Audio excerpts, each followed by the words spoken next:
4:17, diz assim, como está escrito,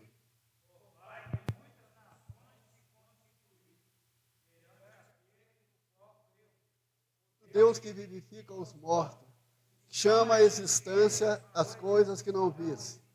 18. Abraão, esperando contra a esperança, creu, para vir ser pai. Assim será a sua descendência. Graças a Deus. Nesses dias, né? Acredito de uns 2 meses, quase 3 meses, nós temos ouvido falar muito de Abraão. E a experiência de Abraão, assim como a experiência de Moisés, também a experiência de Moisés para mim é muito peculiar também. São experiências, irmãos, que nós não conseguimos imputar a eles um defeito, não. Abraão errou, o grande erro de Abraão foi este. Lógico, irmão, tem a questão de Agar, lógico. Mas eu acredito que Abraão, irmão, quando o Senhor o chamou, ele lá no meio onde ele vivia, ele creu. Ele creu e se dispôs a sair, e saiu. Só, irmãos, que com o decorrer do tempo, eu acredito que o maior erro de Abraão foi a impaciência. Sabe? Assim como o de Moisés, qual foi o grande erro de Moisés? O grande erro de Moisés foi, por amar o Senhor, por excesso de amor ao Senhor, ele chamou os irmãos de rebelde. Eu creio que esse é o maior erro. Mas se nós vermos, não é aquele erro tipo Davi, de prostituição, de adultério, não, são erros, irmãos, que nós podemos estar cometendo hoje. Falhas e fraqueza que nós podemos estar cometendo hoje. Olha o que diz a estrofe 2 do hino 42 que nós lemos. Ele diz assim, faze teu o meu ser, dentro em mim vem viver. Alguma dúvida que Cristo vive em nós, irmão? Não, nenhuma. Aí diz, sou morada reservada a ti. Alguma dúvida sobre isso também? Também não. Tu serás o meu primaz. Aí agora já começa. Hoje Cristo é a prioridade em meu viver. Posso garantir para os irmãos que é parte da prioridade em meu viver. Não sei com relação aos irmãos.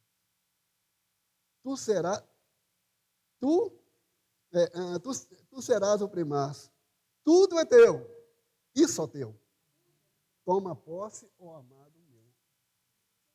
Eu acredito, irmão, que Abraão já vivia isso aqui quando ele porque a Bíblia nos diz que em Abraão havia uma busca.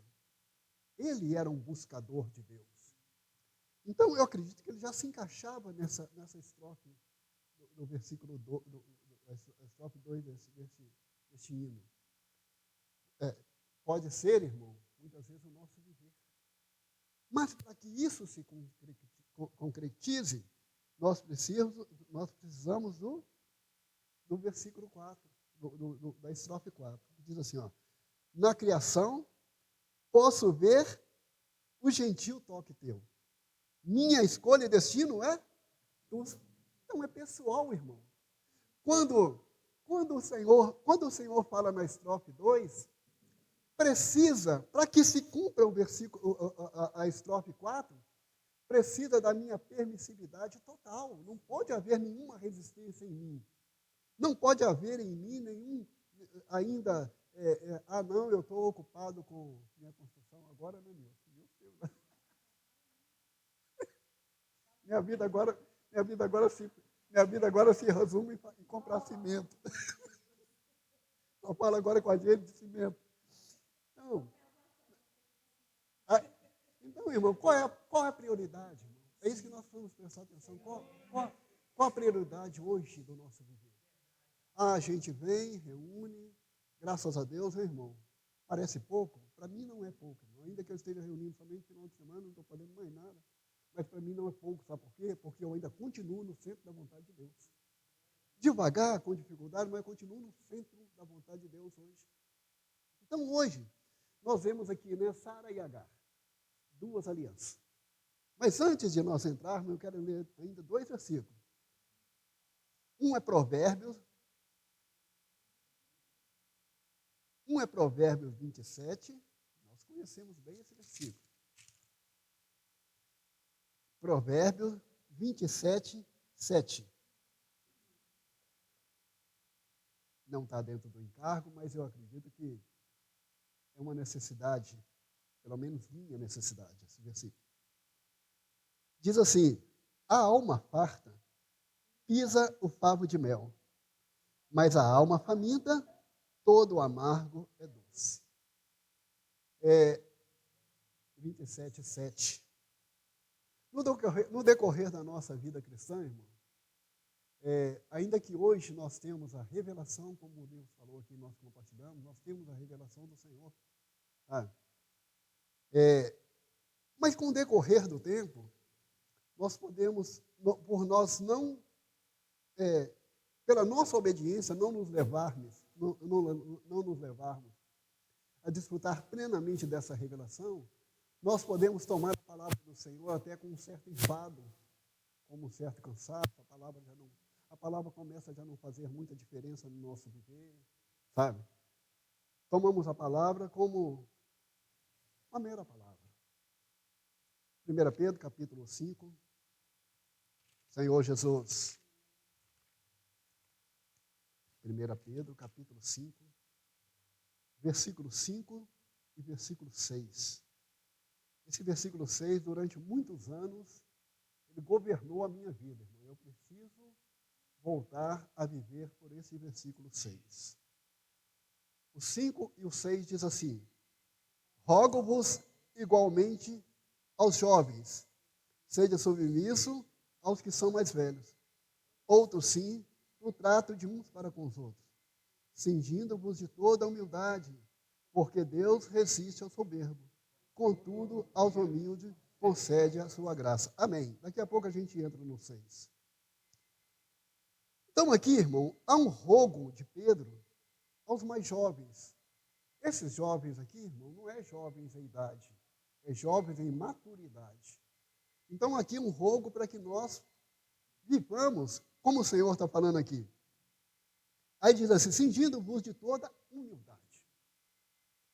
Irmãos, a humildade, ela para nós, irmão, eu quero crer que não seja o caso de todos nós, e nem seja uma constância, mas a humildade, há momentos em nossa vida que nós podemos vê-la como uma virtude, sabe? Mas a humildade não é uma virtude, irmão. A humildade é uma necessidade. Assim como o faminto, para ele, o amargo é doce. Um faminto, irmão, se você der para ele está faminto, ele está à beira da morte. Se você dá para ele uma comida estragada, ele come. Se você dá para ele uma comida muito salgada, ele come. Se você dá para ele uma comida sem sal, ele também come. Por causa de quê? Por causa da necessidade dele de subsistência. A humildade para nós, irmão, ela precisa ser uma necessidade. Ela não pode ser uma virtude. Há momentos em nossas vidas que nós achamos que nós somos muito bons, que nós somos muito capazes, que nós podemos, que nós conseguimos, que nós fazemos. Mas não pode ser dessa forma. Aí o versículo 6 diz assim: humilhai-vos. Porque o versículo 5 ele diz assim: cingindo-nos com toda a humildade. Irmão, não há humildade em nós. Eu entendo que a humildade é a total ausência de orgulho. Não é o nosso caso, irmão. Não é o caso do ser humano. Vamos falar do nosso cristão, não, irmão. Não, vamos falar do ser humano. Não há nenhum ser humano na Terra, seja ele quem for, Madre Teresa de Calcutá, como chama lá, Confúcio, e vai por aí afora, todos esses homens aí que viveram, né, que se tornaram grandes lendas, sabe? Não há neles total humildade. Por quê? Porque nós ainda uma alma, irmão. Uma alma que precisa ser trabalhada. A única alma pura que existiu nessa terra era a alma do Senhor Jesus Cristo, sabe? Então, nós precisamos compreender que nós estamos num processo. Aí nós chegamos em Abraão. Abraão, ele é chamado de Ur dos Caldeus, Deus trabalha nele, sabe? Ele cumpre o que Deus fala com ele, ele sai, ele obedece. Só, irmão, que ele, por impaciência, o que o Senhor fala com ele? O Senhor fala, vamos dar uma olhada aí. Gênesis 15. Ou é Gênesis 12? Gênesis 12, né? Gênesis 12. 12. Senhor Jesus. Gênesis 12, versículo 2.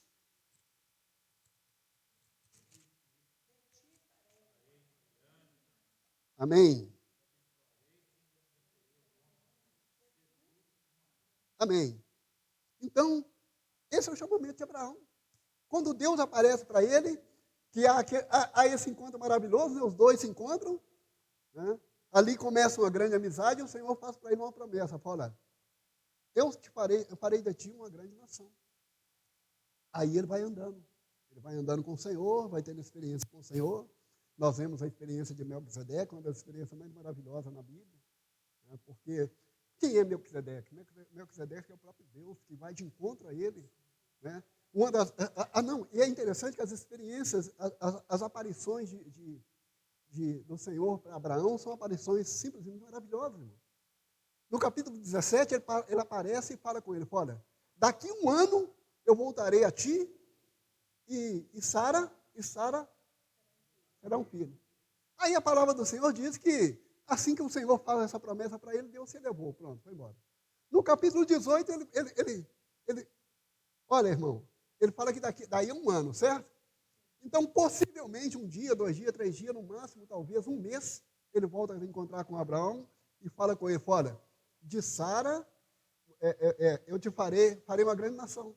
Então, as aparições do Senhor para Abraão são algo simplesmente muito maravilhoso, porque ele vai andando e o Senhor vai aparecendo, o Senhor vai falando com ele, mas, por causa da impaciência, não somente de Sara, mas também dele, porque se ele tivesse esperado pacientemente, como o Senhor, que o trabalhar do Senhor em nós, irmão, é um trabalhar de paciência. Tem um livro, né, um livretinho, que diz sobre o Deus que se oculta. Porque nós, irmão, quando nós pensamos que nós chegamos ao ápice, nós estamos apenas num processo e talvez nós estejamos voltando naquele processo para que Deus possa continuar trabalhando em nós. Aí nós chegamos em Gálatas capítulo 4. Senhor Jesus, vamos dar só uma respaldada, irmão, porque o tempo também já avançou e eu acredito que os irmãos estão lendo e ouvindo as mensagens, né? Aleluia. Capítulo 4, versículo 21. Diz assim, dizei-me vós, os que quereis estar sobre a lei, acaso não ouvis a lei? Pois está escrito que Abraão teve 2 filhos, e o outro da livre. Mas o da escrava nasceu segundo a carne, o da livre mediante a promessa. Porque as mulheres são 2 alianças. Uma, na verdade, se refere ao Monte Sinai, que gera para a escravidão. Esta é Agar. Ora, Agar é o Monte Sinai, na Arábia, e corresponde a Jerusalém. Mas Jerusalém, porque está escrito, alegra-te, estéril, que não dás a luz, exulta-te, clama, porque são mais numerosos os filhos da abandonada do que tem marido. Vós, porém, irmãos, sois filhos da promessa, como Isaque, como, porém, outrora, que nascera segundo a carne, perseguia o que nasceu segundo o Espírito. Assim também agora, contudo, com a Escritura diz, lançai fora a escrava e seu filho, porque de modo algum o filho da escrava será herdeiro com a livre. E assim, irmão, sois filhos não da... Mas, amém. Então aqui nós vemos que são duas alegorias. Uma gera para a vida e a outra gera para a carne. E a carne, em momento nenhum, pode agradar a Deus. Jamais agradou e jamais agradará a Deus. Então, o melhor que nós fizemos, o melhor que nós fizermos, sabe? Por mais puro que seja, por mais bem intencionado que seja, para Deus não será contado. Porque para Deus só conta o Espírito. Aqui, então, nós vemos aqui que uma é o Monte Sinai, certo? E é interessante quando aqui o Monte Sinai, ele está situado no estreito do Egito, né? Entre o Egito e Israel. Então aqui, é interessante, tá vendo as maravilhas da Bíblia, né? Quando o Senhor manda que o povo saia do Egito, ele manda o povo para onde? Ele manda o povo para Horebe, não é isso? Mas quando chega em Horebe, ele muda o nome. Aí já não é. Não, quando ele manda que o povo saia do Egito, ele manda o povo para o Monte Sinai. Quando chega no Monte Sinai, ele muda o nome para Monte Horebe. Então ali nós vemos, irmão, que. E hoje nós vemos. Aqui o versículo, cadê o versículo? Diz aqui que essas coisas são alegóricas, porque essas mulheres são duas alianças. Uma, na verdade, se refere ao Monte Sinai, que gera para a escravidão. E essa é Agar. Ora, Agar é o Monte Sinai na Arábia e corresponde a Jerusalém atual, que está em escravidão com seus filhos. Ou seja, esse monte, quando o Senhor faz a promessa para Abraão, ele faz Abraão fora da terra de Canaã. Mas ele chama Abraão e fala para Abraão, olha, no capítulo 15, capítulo 16, 17, ele fala, olha até onde seus olhos alcançar. Essa terra eu te darei por possessão. Então aqui quando ele diz que é Jerusalém atual, que Agar é a Jerusalém atual, é que o Senhor não tem nada a ver com as coisas dessa terra. Há uma promessa para a nação de Israel, mas essa promessa, irmão, nós temos que compreender que essa promessa é totalmente terrenal, irmão. Essa promessa, a não ser para os que se converterão na volta do Senhor, essa promessa é para o reino messiânico, que é um reino terrenal. E muitas vezes nós vemos irmãos misturando promessa para Israel com a promessa celestial. O Senhor faz uma separação muito clara. E o mais interessante, capítulo 17, não lembro. Ele fala assim, quando ele chama, capítulo 17, vamos lá. Gênesis 17. Olha a primeira promessa que o Senhor faz para Abraão. Senhor Jesus. 17, vamos ver o versículo aqui. Senhor Jesus, Senhor Jesus. 17. Não,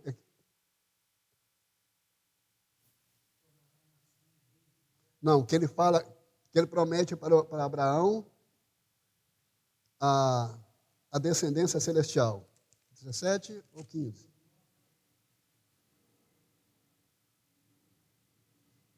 Qual?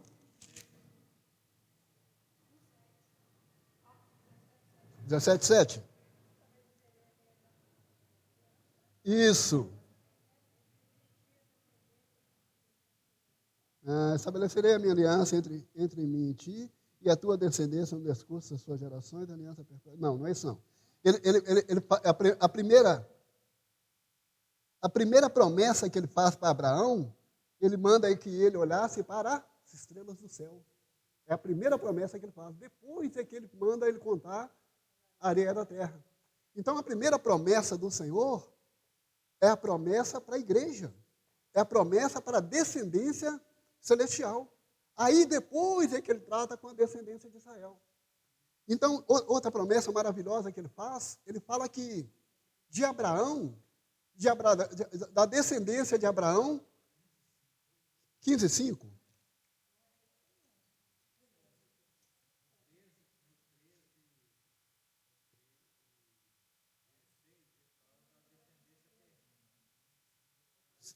Sim. Então aqui, ó, mas aqui é depois da aliança, né? A aliança, aqui é um chamamento, no 13, até no 13 é um chamamento, do 15 em diante é aliança. Na aliança que ele faz com o Senhor, a primeira que ele faz com Abraão, a primeira promessa que ele faz é da descendência celestial. Outra promessa maravilhosa que ele faz a Abraão, ele fala que de Abraão, que de Isaac procederia reis em toda a terra, mas de Ismael procederia príncipes. Então, nós vamos observar que para Abraão, é como depois ele mostra, né, que para Isaac, para Ismael, Abraão deu presente, mas para Isaac ele deu a sua herança. Hoje, irmão, nós somos herança de Deus, sabe? A igreja hoje é uma herança e uma promessa de Deus. E hoje, irmão, nós somos herdeiros igualzinho a Abraão, nós somos herdeiros segundo a promessa. É algo que o Senhor prometeu a Abraão, e nós, como filhos da fé, nós que cremos também como Abraão creu, nós também somos herdeiros da mesma promessa que está sobre a vida de Abraão. É lógico, irmão, que nós temos esse processo. Aí, Abraão, né, ele ouviu a Sara, né, e vem a questão de Agar, e eu estava considerando os 10 mandamentos. Eu não gosto muito de atentar na lei mosaica, não, mas eu gosto muito de atentar sobre os 10 mandamentos. A lei mosaica é impossível a qualquer homem cumprir. Qualquer homem. Os 10 mandamentos seria possível cumprir se o homem exercitasse o espírito naquela época. Certo? Só que nos mostra que, assim como a lei mosaica, uma falha anula toda a lei, os 10 mandamentos também é a mesma forma. Se eu peco, se eu falho nenhum mandamento, eu anulo os outros 9. Não é isso? Então nós vamos atentar, irmão, que assim como Sara e a questão de Agar, nós podemos também atentar que no meu viver cristão, irmão, se eu sou muito bom, por exemplo, vamos colocar aqui algo. Eu sou muito bom para falar a palavra ministerial. Eu sou um craque, entre aspas, guardando todas as aspas possíveis. Aí, eu me dedico muito a isso. Não, para mim é só a palavra, só a palavra. Mas eu falho em apacentar. Certo? Eu anulo o trabalhar do Senhor. O trabalhar do Senhor, assim como a palavra do Senhor é um todo. Então, o Senhor, por quê, irmão? Porque a área nas nossas vidas que nós nem atentamos que o Senhor precisa trabalhar. Então, se eu fico focado somente numa coisa, eu anulo o trabalhar do Senhor nas outras áreas da minha vida. Então, é por isso que nós precisamos, irmão, o exercício do Espírito. Porque o exercício do Espírito, ele vai me levar a ver as outras áreas na qual o Senhor quer trabalhar, e o Senhor tem necessidade de trabalhar, e o Senhor, com a minha permissividade, o Senhor pode trabalhar. Aí nós falamos ontem, né? Se me vem uma situação, eu murmuro, eu arrasoo, eu questiono, o Senhor não completa o trabalhar do Senhor, aquele trabalhar que Ele tem para mim naquela área. Aí o Senhor tem que permitir outras situações, e outras situações, e outras situações. Então, irmãos, eu acredito que o Senhor, Ele, nesse processo, o Senhor quer completar a obra dele em nós. Capítulo 5 de Romanos. Senhor Jesus, louvado seja o Senhor. Capítulo 5 de Romanos, do 1 ao 5, diz assim: justificado, pois, mediante a fé, temos paz com Deus por meio do Senhor Jesus Cristo, por intermédio de quem obtive igualmente acesso pela fé a essa graça, no qual estamos firmes, gloriando-nos na esperança da glória de Deus. E não somente isso, mas também nos gloriamos nas próprias tribulações, sabendo que a tribulação produz perseverança, e a perseverança, experiência, e a experiência, esperança. Ora, a esperança não confunde, porque o amor de Deus é derramado em nosso coração pelo Espírito que nos foi outorgado. Então, irmão, o que nós precisamos perceber? Que todas as situações que venham até nós, todas, eu faço questão, sempre falo, quase toda mensagem eu falo a mesma coisa. Concernente ao trabalhar de Deus em nosso viver, não existe acaso e nem coincidência. Tudo tem um fim determinado. Aí, irmão, eu murmuro o dia inteiro, eu questiono o dia inteiro. Tudo é suficiente para mim. Leio a Bíblia, desfruto, pulo, emerjo, mas fazendo questões sem importância. Eu murmuro, questiono, por que isso, por que aquilo, por que aquele irmão, por que dessa forma, sabe? Mas o Senhor diz aqui que gloriemos nas próprias tribulações. É com a permissividade de nós que Deus pode completar o trabalhar dele em nossas vidas. Se for mediante a murmuração, questionamento, por quê? Eu não concordo com isso, eu não concordo com aquilo. Irmão, nós não fomos chamados a olhar para o lado, não, irmão. Fomos chamados a olhar para o autor e consumador da nossa fé. Sabe? Nós fomos chamados a olhar para a cruz todo o tempo. A experiência de Pedro, ele andava muito bem sobre o mar, não é isso? Quando ele olhou para o vento e para a tempestade. De repente, ele pode ter olhado, ele pode ter prestado atenção em um irmão. Olha lá o Pedro andando sobre as águas, olha lá que bacana, ele olhou para o lado. E quanto a João, sabe, irmão? Graças a Deus, irmão, nós estamos num processo, mas precisamos permitir que Deus complete esse processo. Sabe? O Senhor está nos chamando, irmão. O Senhor, sabe, irmão? Às vezes eu fico assim, sabe, matutando, mas eu não sem arrazoar, tá, irmão? Porque nós temos o questionamento, que é o nosso falar, mas nós temos o arrasamento, que é o nosso pensar.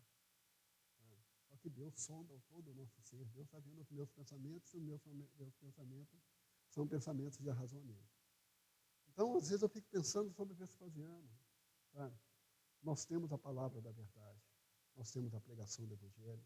No nosso meio não há pecado grosseiro, no nosso meio não há dificuldades, não há inimizades, sabe? Por que o Senhor não avança mais?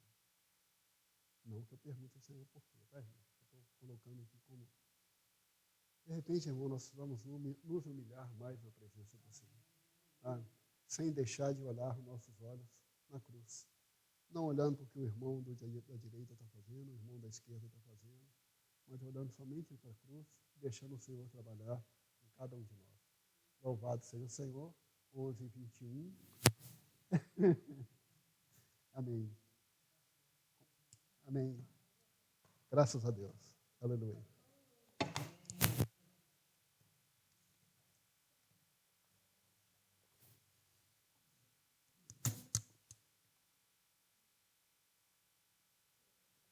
Senhor Jesus.